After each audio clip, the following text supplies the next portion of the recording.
Now I know you're ready for the perfect summer dessert. A lot of times they'll call it trifle, but we call it bucket cake because we're just not that fancy. First and foremost, we're going to start with a little squirt of honey all the way around this container. Now, this is actually a trifle bowl. They actually make these things. It's a very specific kind of container for this kind of dish. Now, what you can see here, we've got our fresh strawberries, we've got our fresh blueberries, I've got angel food cake, and I've got that amazing vanilla pudding. So all together, all we're going to be doing is just layering this very carefully, very specifically, because you want to make sure that all those flavors get to mix in really well. And you may be thinking, well, now why in the world are we putting honey on the outside of the jar? Well, I'll tell you. Give me 1 second. Well, better than tell you, I'm going to show you. First, we'll start with that beautiful angel food cake. And I've already went ahead and kind of cut it into segments to make sure that we can get plenty of layers and I don't have to worry about just tearing it. I can do tearing while I put it in the bottom of the bowl. Now, it's going to make our fluffy bottom layer, and it's perfect for soaking up all of the beautiful juice in this vanilla pudding. There it is, exactly. See, what you're going to do is just scoop out a really nice heaping helping of that and put it at the bottom. Beautiful. And what that does is provide just a really nice base for this dessert. Now then, coming up next, I wish you'd look at these. Oh my goodness. I know. Hey, trust the process. That's the thing. Next up, we got these incredible blueberries. Golly, look at that. Please make sure to wash your fruit before you put this in, okay? Want to make sure that everything is good and clean before we do any kind of addition or any kind of cooking or baking, okay? Good. Yes, please. And now we see we want to push those down into the vanilla pudding so they don't roll around as much. Number next, the strawberries this year are absolutely killing it. Look at those, how beautiful. Now I'm going to grab a really sharp knife. I'm going to take off the green top, and then we're just going to make these slices on them. Now you're going to cut up probably 5, maybe 6 strawberries all together, and they're going to go down on top. Now wait, again, trust the process, please, because what we're going to do is make sure that we just layer those all the way around the outside of the container down there close to the pudding and the angel food cake and the blueberries. Take off the green hat, cut them into those little almost triangular slices. Yeah. This is a new knife. I got to be real careful with it. I'm scared to death I'm going to cut myself wide open. Perfect. Now you take these and see what I'm doing is I'm pressing them right against the side of the container here, all the way around. That's where the honey part comes in, because that honey part helps to stick it to the sides of the container while you're actually making the layers, because if you didn't, they might just fall back down into the pudding. And yeah, that wouldn't be the end of the world, but I'd much rather have that really pretty layer effect on the outside, and the honey will help keep it stuck to the jar like that. Well, looks like I underestimated exactly how many strawberries I was going to need. Get that renegade. There we go. Put him in there.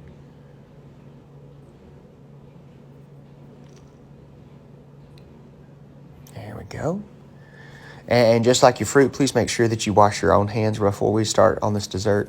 There we go. Green hat and triangular slices. And that should fill in that last little bit down there at the bottom. 1, 2, 3. There we go. And take a look. See how pretty that is? It, again, trust the process. There's going to be more stuff that goes behind it to hold it in place. We're going to use more of that angel food cake, put it down on the bottom. Now, when my granny used to make a banana pudding, one of my favorite things in the banana pudding was never the bananas or the pudding. It was almost always the vanilla wafer, right? Exactly. So the same thing goes for this. You want to make sure that you put in plenty of the angel food cake, because this will soak up a lot of that fruit juice. It'll soak up a lot of the moisture in the pudding, and it'll make that angel food cake absolutely beautiful and bursting with all of those fruit and sugary flavors. Here we go. A little bit more of that vanilla pudding right there on top. Beautiful. Oh, I love this. There we go. How you like that new apron? I know it's going to be cooking more for y'all, so I wanted to get something that was entertaining. I just love Captain America, so I put him in there. And if this isn't a patriotic dessert, I will pay for lying. That's the truth of it.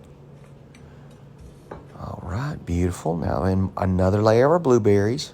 Hey, another thing, y'all, do not be stingy with the fruit. Okay, a lot of folks are like, well, what if I run out? Then you will go back to the Piggly Wiggly and get some more, because what we're not going to do is scrimp on this, okay? I know groceries are high, but we want to make sure this is just as beautiful and as tasty a dessert as we can make.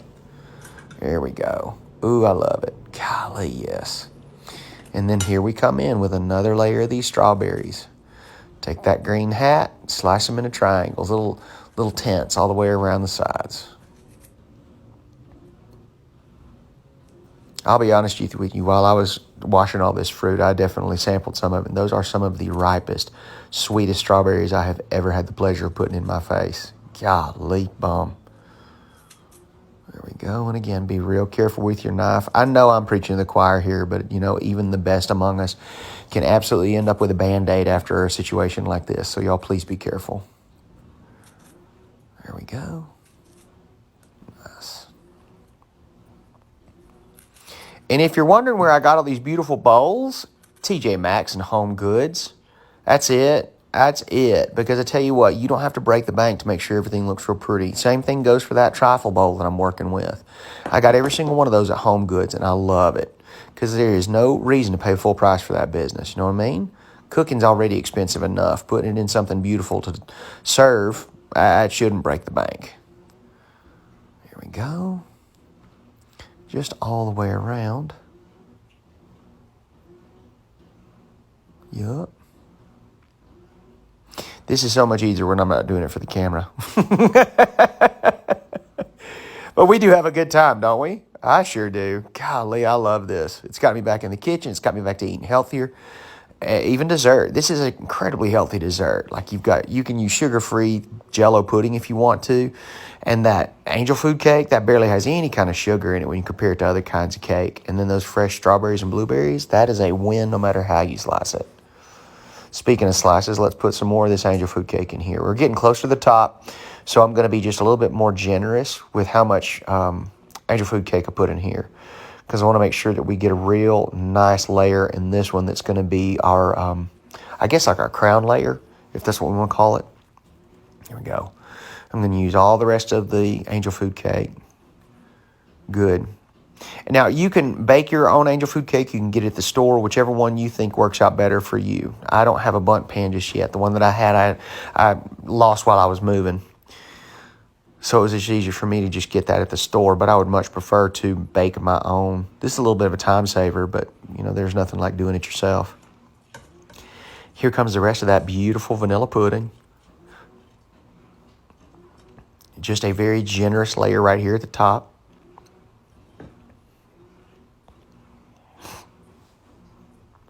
Here we go. Spread it down to make sure you've got a really good coverage, because the next thing you're going to put down is your blueberries. You're going to want to make sure they've got a really good layer to stick to everything, okay? Here we go. Here come our blueberries again. Last layer. Super generous. There we go. Good. Good, good, good. Oh, man, just look at that rich blue. Golly. Doing Captain America proud. And just one more layer of this ring of strawberry wedges. Go. You hungry yet? Gosh, I know I am. One thing, too, I just noticed while I'm slicing, you don't have to make these slices super thin. You can make them like a medium thickness just to make sure that they don't start to turn to mush. If you slice the strawberries just a little bit too thinly, they will absolutely start to turn into squish and they won't keep their firmness. But if you leave those slices just a little thicker, you'll still have the sweetness, you'll still have that beautiful color, and you won't have to worry about it turning into mush. There we go. Let's start placing these all around the outside. Ooh, look. God, this thing is so pretty. I am so proud. Yep, yep, yep. Good. Now, some of you ladies out there with these little petite hands, you're going to do much better with this than me. I got these big old meat paws, and they just don't do quite the same. But this is honestly one of the easiest parts for you ladies with those little petite hands, those beautiful little fingernails, and I'm just over here trying my best, okay? Appreciate the patience and the grace. But still, look at that. Oh my God. Can you see all those incredible layers? Now you're going to need a long spoon to serve this too, okay? That's right. Oh my God. Okay, good. Put just a little bit more in there. Because I needed just a little bit of filler for this last round of strawberries, okay? There it is. Good. Now, instead of cutting these, you're just going to place them in sort of like a wagon wheel around the top. You're going to leave the greens on them because that green sets off all the other colors real well, especially there at the top. Good. And then you got that one little keystone that goes right in the middle. Boop. Look at this. Just look at it. Oh my God. It's almost too pretty to eat. Keyword almost. Oh my goodness. Angel food cake, strawberries, fresh blueberries, vanilla pudding. That's it. That's all that goes into this. It is just easy peasy and as pretty as you could ask for. Eat up, y'all. Happy summer.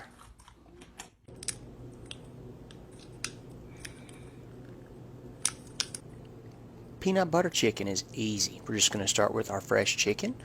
Now, I use thighs because I like them. I think they're tender. They save me a little money whenever I'm at the checkout at the grocery store. And I just love the way that they shred whenever we're finished.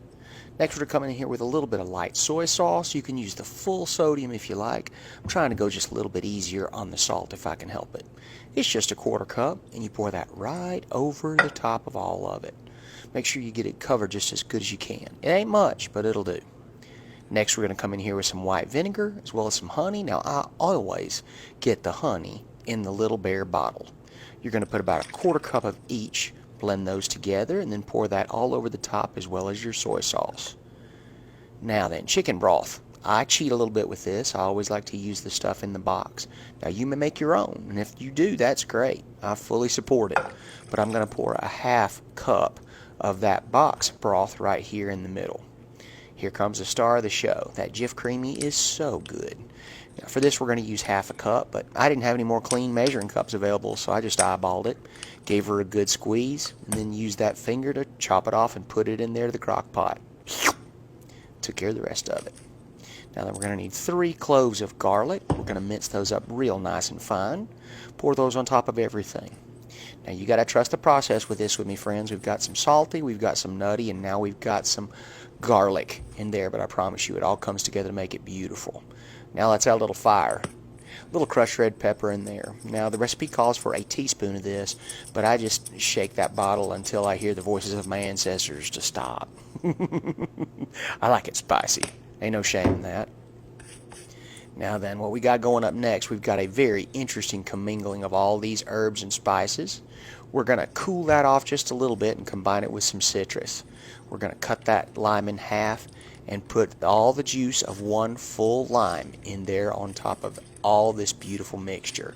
What that's going to do is help bind all of those flavors together, as well as give it just a little bit of an acidic flavor and just a little bit of freshness. That citrus lends it just a little bit of lightness to all these other really strong, bold flavors. I do love cooking with citrus. And here's our finished product. After about 6 hours in a crock pot, we blend it up really well to make sure that all of that tender thigh meat is completely coated with that wonderful sauce. Put it on top of the bed of our brown rice, white rice, whatever you prefer. I like minute rice myself, and that's what I've got going right here. Now, some people are purists. They like to take a long time and put it in a genuine rice cooker. But as for me and my folks, we're fine with just doing it with 5 minutes. Uncle Ben's is great. This will yield about 4 servings. Enjoy, y'all. Eat up.